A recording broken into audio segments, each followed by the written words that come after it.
کومه نن ایشو هایلایټ شوي دی په ملکنډ یونیورسټۍ کې، او چونکې د اوسه پورې زموږ د یونیورسټۍ موقف چې دی نو هغه نو راغلی مخې ته، نو موږ دا ضروري وګڼله چې یاره موږ خپل موقف د یونیورسټۍ چې کوم دی هغه ورکړو.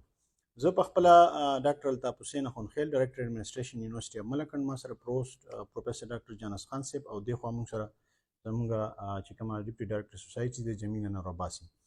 موږ تاسو ته مخامخ یو.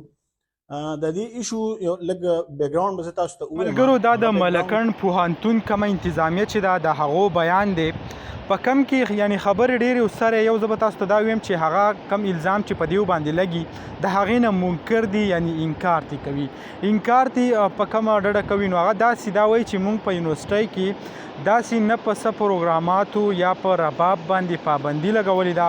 په هاسټل کې وایي باقاعده کم پروګرامونه چې دي هغه ورځ په ورځ باندې سټارټ وي، مختلف قسمه سندرې وایي پکې هم ویلی کېږي. موږ وایي د دې نیوکه نه ده کړې. خو که موږ وګورو د موسی کم درخواست چې په سوشل میډیا چلیږي، د دې نه علاوه د هغې کم یو ویډیو چې اوس ریسنټلی راغلی د هغه به هم تاسو ګورئ چې په هغې کې مکمل تفصیل سره هغه وایي چې آیا په ما باندې کم قسمه یعنی ظلمونه یا په شپه باندې چې کم دی زه د هاسټل نه ویستی یم او هغه شپه باندې بیا دا په موټرسایکل باندې سور شوی دی او بیا چې کم دی داسې واقعه مخې ته راغلی ده. نو حکومت له خو دا پکار دی چې د دې خلاف یو کمیټي جوړه کړي او د دې کم مکمل انویسټیګیشن چې دی هغه وکړي چې کم کسان په دې کې ګناهګار وي هغو ته بھرپور سزا ورکړی شي. خدای دې نه کړي سبا له داسې مستاګان نور هم په داسې حالاتو داسې واقع هغو ته مخې ته کیدی شي. نو دغه لنډه شان ویډیو به تاسو سره شریک کوله، انشاءالله بلې ویډیو کې ملاوو. الله حافظ.